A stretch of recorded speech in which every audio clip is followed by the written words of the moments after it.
Guys, বানিয়ে নিলাম মুরগির পাও আর হাড়। এটা দিয়ে যে রেসিপিটা বানাইছি এটা খেতে ভীষণ মজা।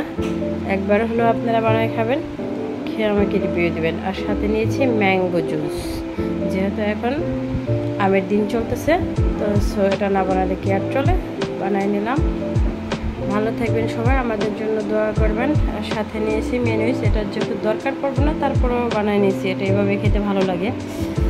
তো ভালো থাকবেন সবাই, আমার জন্য দোয়া করবেন। আমি আপনাদের সকলের জন্য দোয়া করি। আজকের ভিডিও এই পর্যন্তই। আল্লাহ হাফেজ।